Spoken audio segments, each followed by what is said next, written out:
In the previous episode, we chronicled how frustrations of local citizens gave rise to the regulators, how the vigilantes swept the countryside for outlaws, how the malefactors had retaliated, and how the regulator warnings had taken a personal turn when Campbell and the regulators issued an ultimatum to the Driscolls in the middle of June 1841, warning the Driscolls to leave the area within 2 to 3 weeks or risk forfeiting their lives and their farmsteads in eastern Ogle and western DeKalb counties.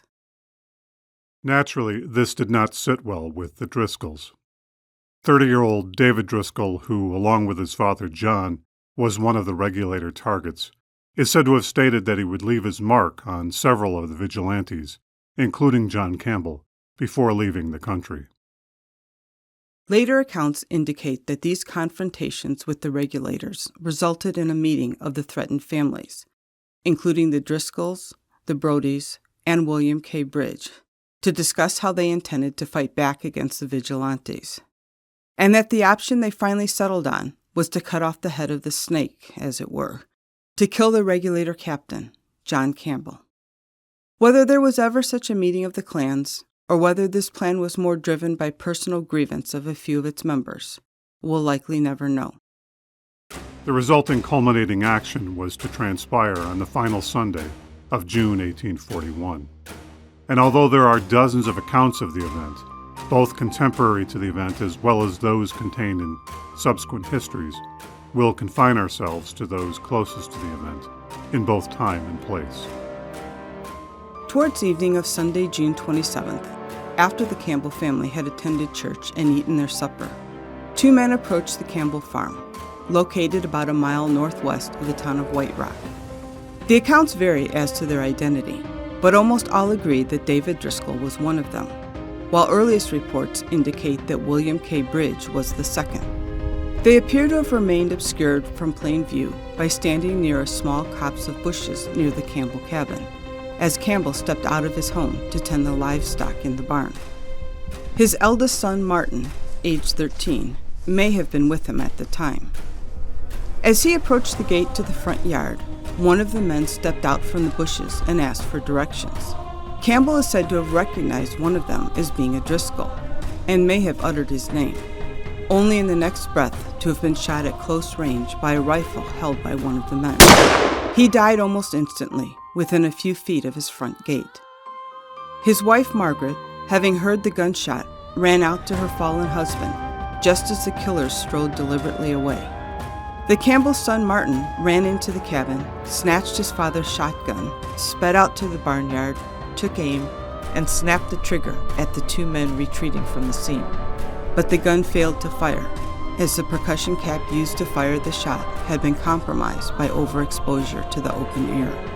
Whether or not this last anecdote is true, of young Martin's failed attempt at justice, it most certainly would have been symbolic of the young boy's feeling of powerlessness, as his father's killers made their escape in the distance. 180 years later, is it still possible to identify where the John Campbell killing took place? Fortunately, we have a few clues. First, in June of 1906, 65 years after the event, and a few years following the death of Martin Campbell, the community of White Rock erected an inscribed stone monument at the location said to be within a few feet of where he was murdered.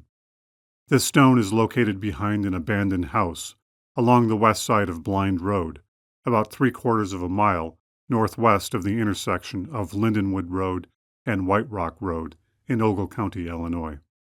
As suggestive as this abandoned house may look, as it evokes a certain tragic sentiment, this is not the Campbell house, and was likely built sometime in the early part of the 20th century, perhaps 70 years or so after Campbell's murder. The original Campbell house was almost certainly a log structure, but likely within close proximity to this later building. Sadly, we are not able to look at the stone firsthand, as it stands on private property and is not visible from the public street that passes in front of the house. Although we asked, the property owners did not give us permission to go on the property to view the stone. As a general rule, anyone doing such research should seek permission of property owners before venturing onto private property. It is ironic, too, that the inscription on the stone is actually incorrect, as it states that John Campbell was killed on June 28th, when in fact he was killed on Sunday, June 27th, 1841. The second clue for the location of the Campbell farm, which supports the first, is the Bureau of Land Management Records and the Ogle County Deed Records, which, through patient deciphering, can reveal the original location of the Campbell property and farmstead in the 1841 timeframe. Back to the story of the Campbell murder. The report of the rifle shot that killed Campbell was heard by their neighbor, Phineas Cheney, whose small farm was 3/4 of a mile to the west of the Campbells. He and his brothers were said to be the first of the neighbors to make their way to the tragic scene. But there was little that they could do, except to console the family and alert the community. Word of the murder spread quickly throughout Ogle County, Winnebago County, and DeKalb County, a triggering event that set alight the furies across the landscape. The Oregon postmaster had written the news on packages that were being routed to Sycamore, Rockford, Dixon, Ottawa, and Galena, which served to quickly spread the news from one post office to another. By early the next morning, Monday, June 28th, groups of regulators and other parties were assembling at Oregon, Daysville, and Rockford. Indeed, the whole countryside was said to be up in arms and keen for vengeance for the murder of the regulator captain. From near Oregon, a group of men, including Sheriff William T. Ward, reconnoitered at Daysville, then made their way 12 miles east to White Rock, the scene of the murder, likely arriving by about 9 a.m. A Winnebago regulator detachment also assembled in the small city of Rockford, and then journeyed the 20 miles south towards White Rock, arriving by mid-morning. At the Campbell house, the scene of their dead captain and his grieving family must have steeled the resolve of the regulators present there. From Margaret Campbell and son Martin, they would have learned the sketchy details of the murder, and likely were told by the family that at least one of the younger members of the Driscoll clan was involved, possibly David Driscoll. This, along with some nearby sleuthing of horseshoe prints, which suggested that 2 or 3 men were involved and were heading in an easterly direction, was enough for the group assembled to draw a bead on David Driscoll in particular, and the Driscoll clan in general. Multiple contingents, consisting of a dozen or more men, fanned out to the Driscoll farmsteads in order to simultaneously find and arrest any family members associated with the murder. One detachment was set out heading towards David Driscoll's farm south of Linwood, about 7 to 8 miles due east. Another detachment, likely headed by the sheriff William T. Ward, went 6 to 7 miles northeast to the farm of John Driscoll in Monroe Township. A third detachment, from Rockford, sped toward William Driscoll's farm, located 14 to 15 miles east in South Grove Township in DeKalb County. However, David Driscoll was not at his farm in Linville Township when the regulators arrived, likely around noon. And so in a first act of retaliation, the regulators burned his cabin and outbuildings to the ground, leaving David Driscoll's wife and 3 children without a home. The posse, led by Ogle Sheriff William T. Ward, found John Driscoll at his home along the Killbuck in Monroe Township around noon, although he had apparently spent the night at a neighbor's house. Driscoll, still a bear of a man at age 60, at about 6 feet tall, 200 pounds, blue eyes, and graying hair, with a pugilistic reputation, put up little or no resistance at the sudden appearance of perhaps a dozen armed men. Old Man Driscoll was said to be a fearsome character, with a badly scarred nose, a wound suffered as a result of a tavern fight in Ohio many years earlier. Sheriff Ward is believed to have interrogated Driscoll, but beyond protesting his innocence, the recalcitrant old man had little to say.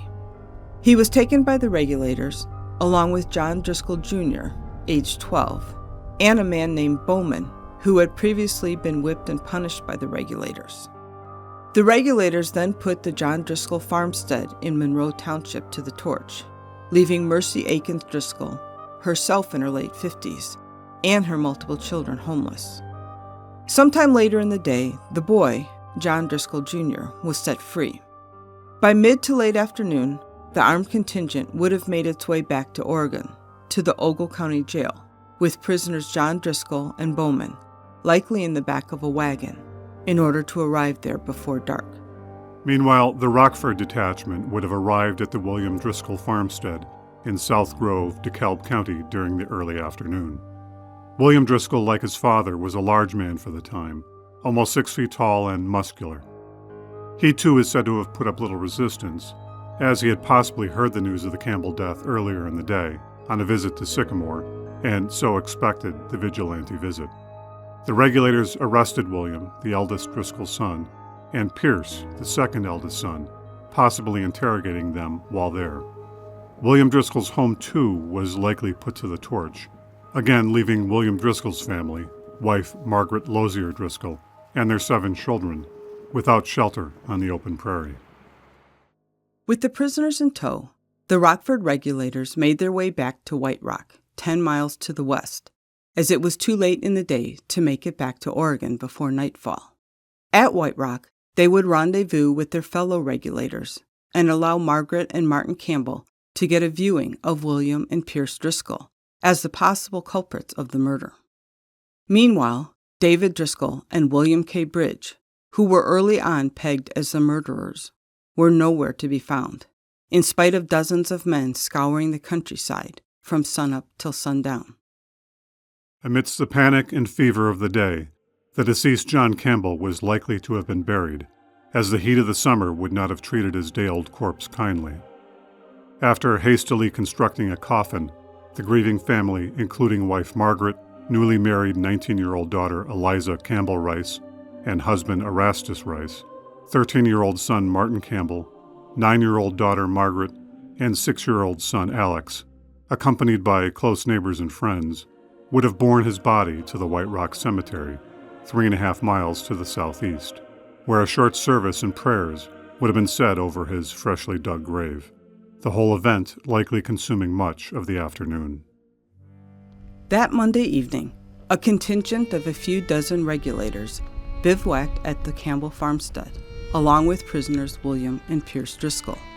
By now, having had a good look at both of the prisoners, Margaret Campbell and her son Martin concurred that neither William nor Pierce was one of the men involved in the murder, but the Driscolls were nonetheless retained as prisoners. The growing sentiment among the regulators and community was that since the actual murderers had as yet to be captured, someone was going to be held accountable for this murder, and that all of the Driscoll family were no good horse thieves in any event.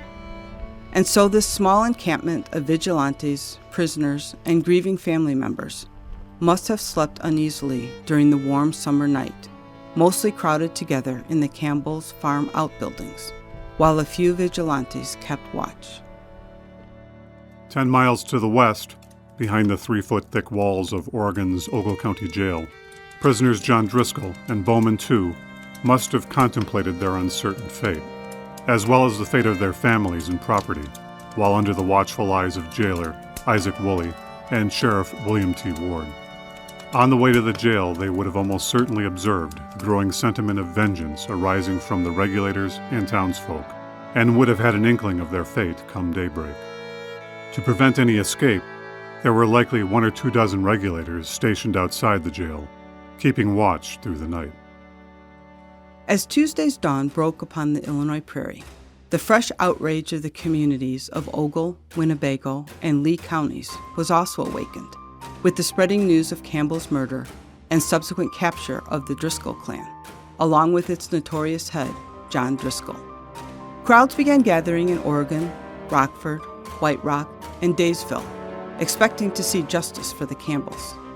Passions rose highest at White Rock, and a plan of action was quickly decided upon to put all of the prisoners to immediate trial and reckoning. A small group of vigilantes rode the 10 miles from White Rock to Oregon early Tuesday morning, likely arriving by 9 to 10 a.m. Later history state that they forced their way into the Ogle County Jail, and against the will of Sheriff William T. Ward and the admonitions of Judge Thomas Ford, who had recently returned to his home in Oregon for summer break after completing the grueling First Circuit tour. The vigilantes took prisoners John Driscoll and Bowman into their own custody. As records indicate that neither Ward nor Ford were involved in any of the subsequent events of the day, there is likely some truth in this report. Prisoners Driscoll and Bowman were put into the back of a wagon, and the vigilante group quickly made their way across the Rock River, either by a cable ferry along the Oregon riverbank or by flatboat, a common form of conveyance along the river at this time. On the east side of the Rock River, they turned south to Daysville, a few miles southeast of Oregon, where a crowd of people, men, women, and children, had already gathered, perhaps to the count of 100 or more. Here the company halted, now being a safe distance from the civil authorities in Oregon, who likely did little to stop the proceedings, either in sympathy with the crowd or the futility of fighting it. The vigilantes stopped to water their horses and await word from their confederates in White Rock, who held the two other prisoners, William and Pierce Driscoll. By now, it was late morning, and the summer heat and humidity were rising. A decision was made to converge upon Washington Grove, perhaps because it was roughly midway between Daysville and White Rock, or perhaps because they believed that their loosely planned retribution would send a stronger message in an area believed to be banditti country. The White Rock contingent, with William and Pierce Driscoll in tow, may have already started to the west before the rendezvous point had been chosen, as they had approximately 11 miles to travel, and the wagon ride would likely have taken a few hours to complete. As the journey from Daysville to Washington Grove was shorter, only 3.5 miles and perhaps an hour by wagon, there may have been time to subject the prisoners John Driscoll and Bowman to additional interrogation. Later history suggests that the laconic John Driscoll became suddenly quite chatty during these interrogations, confessing to dozens of crimes, except the Campbell killing. But these tales are likely apocryphal. In any event, the Daysville contingent started out about midday, with Driscoll and Bowman in the back of a wagon. A growing and jeering crowd would likely have followed close at hand, some in wagons, some on horseback, and some on foot. The company would have traveled over roads and pathways familiar to us today, as these routes have changed little in the past 150 years or more. About 1 mile east along Honey Creek Road until they reached the Kite River, then a mile south along Watertown Road until it bent gently east, where it became Prairie Road. A mile further, and they would have crossed over a small creek that drains into the Kite to the north.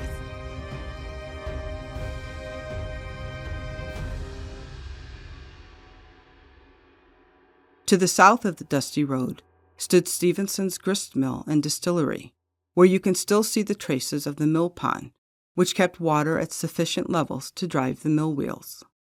Some later accounts suggest that the crowd and regulators freely imbibed in the distillery's fiery spirits during the trial.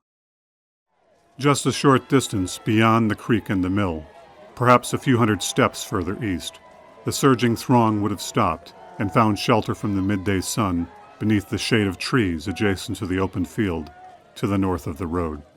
Soon the Daysville muster were joined by other parties, pouring in from Rockford to the north, from Oregon to the east, from Paynes Point to the northeast, from DeKalb County to the far east, from Lee County to the south, and the White Rock contingent, including prisoners William and Pierce Driscoll, Campbell's neighbors, and some of Campbell's family members. The crowd was said to include people of all ages, both men and women, and from all walks of life, including lawyers, physicians, farmers, ministers, merchants, and laborers. Here the Driscolls and Bowman would have seen each other for the first time since this drama first escalated, and may have exchanged worried words and glances. They would have fully known by now that the assembled crowd of 200 to 300 people was there for justice and vengeance, as well as a spot of entertainment. A little time was then spent waiting for the final expected group to appear, a party of lawyers from Rockford in Winnebago County. These men had agreed to play roles in the trial of the Driscolls and Bowman, as assembled by the Vigilantes. One of them, Edwin Sherman Leland, a 28-year-old lawyer from the state of Maine, was chosen to lead the activity and to lend it an air of decorum. Attorneys Charles Latimer, 30 years old, from Oxford, England, and Jason Marsh, 33 years old, from Vermont, played something akin to prosecution and defense attorneys in the trial, although it is difficult to say with certainty who played which role, as the record of their speeches given at the trial suggested that both were prosecutorial.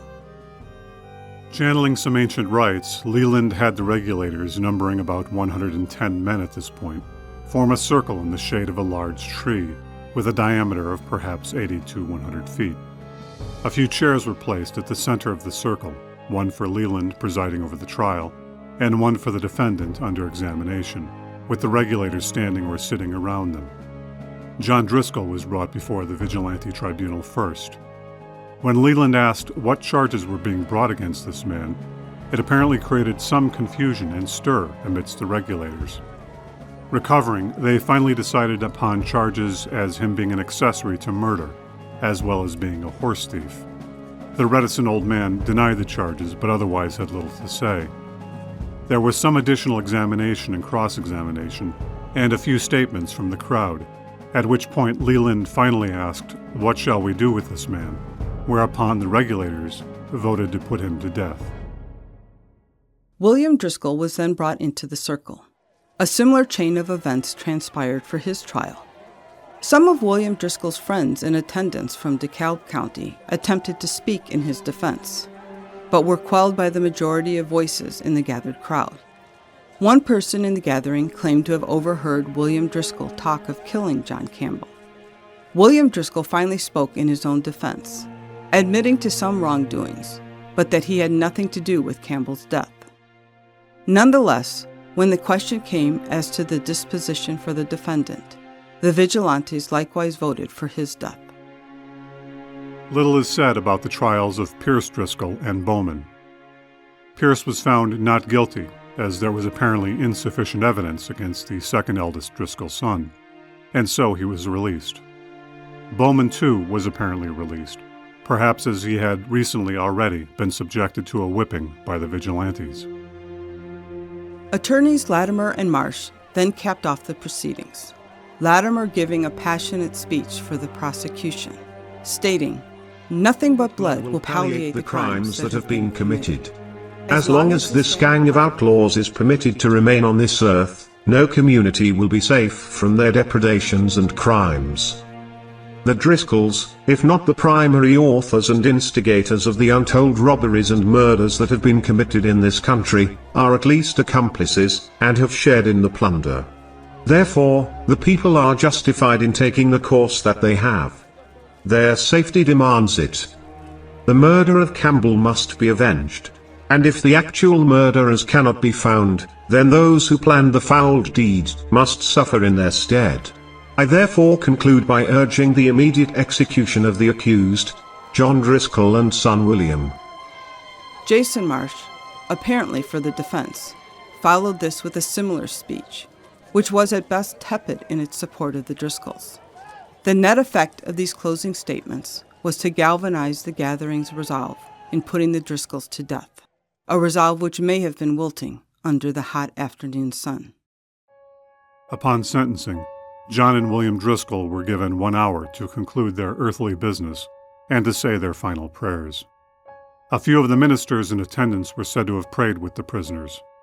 Some accounts suggest that during this interval, William displayed some remorse, even confessing to some earlier crimes, although the versions vary widely and are not likely credible. But by all accounts, the elder Driscoll remained steadfastly silent during this time.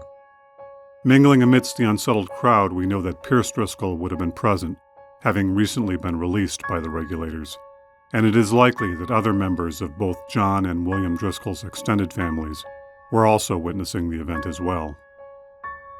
After an hour or more had passed, the lengthening shadows of the late afternoon sun summoned the executioners and the convicted forward, in order to complete the ill-fated task remaining. Death was to be dealt through a firing line, and so the regulators lined up, likely with the sun at their backs, facing north-northwest, with the guns pointed away from the crowds, who were likely assembled to the west of the field, under the shade of trees, along the east bank of the creek, and nearby the road. Some versions of the story indicate that some of the 100 or more regulators assembled were not keen to carry out the prescribed execution, preferring to turn the prisoners over to the authorities for trial and punishment. Those non-compliant regulators were threatened with having their firearms thrown against a tree in order to render them useless. All would need to participate in the deed in order to ensure that none could later bear witness against the others in a court of law. 2 lines of 50 or more men were formed on the killing field, one behind the other, one set of executioners for each of the Driscolls. Each of the vigilantes in the firing line took care to load their muskets and rifles with lead balls and wadding, and shotguns with buckshot, some barrel-loaded and some breech-loaded. The first prisoner, John Driscoll, was blindfolded and led out to the field, and then made to kneel about 10 paces from the center of the firing line, the line stretching out more than 50 feet in both directions from the condemned man. A justice of the peace from White Rock, likely one of the Cheneys, was requested to orchestrate the execution. Upon his words, up came the rifles, shotguns, and muskets, leveled at the old man less than 30 feet in front of them, with the instructions to fire on his order. In but a few moments, the command to fire was yelled, and more than 50 bullets exploded through the chest, arms, and head of John. He fell to the ground in a ruined heap. Some in the crowd were taken aback by the visceral barbarity of the punishment, and a few were said to have fainted. It must have been a sobering moment for everyone present.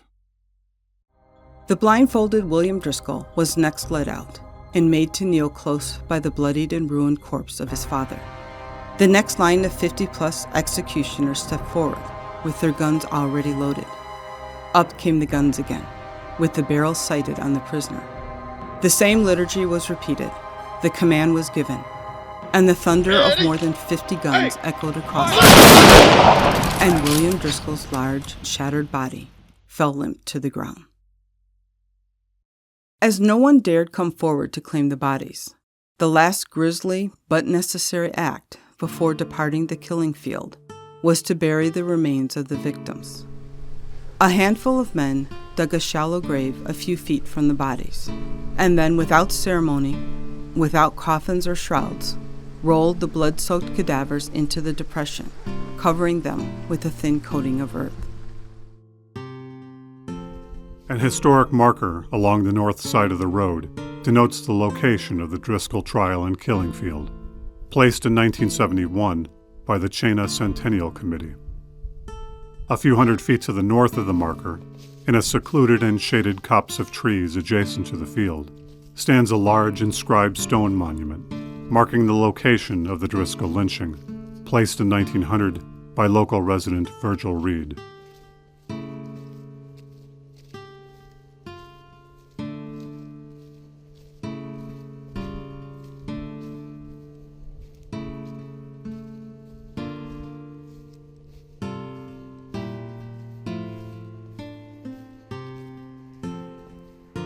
By now evening was descending. The crowd quieted and thinned out, as people had some distance to travel to their homes before nightfall. The furies of the day having been spent, the community blood vengeance sated, and the flame of retribution burned out.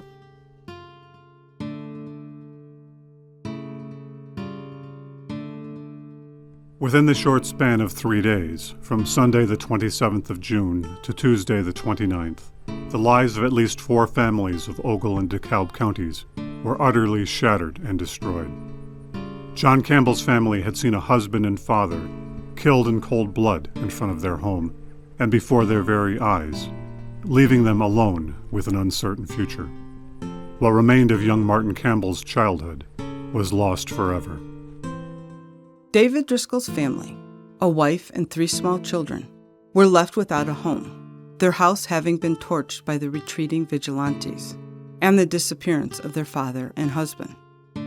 John and William Driscoll's family witnessed the brutal killing of their father, uncle, husband, brother by the surrounding community, dressed in formality, but in the heat of passion and with little mercy, far more brutal than they would have experienced in any court of law. Pierce Driscoll watched his father and brother, a man with whom he had shared a home, literally cut to pieces, a fate which he himself had barely avoided. All of their homes had been destroyed, burnt to the ground, and both the aged Mercy Driscoll and the younger Margaret Driscoll had children to feed and care for, only now on the open prairie and with hostile neighbors. In the next episode, we'll investigate what came next, the trial of the regulators, the fortunes of the banditti, and the fate of the Campbells and Driscolls upon the harsh Illinois prairie.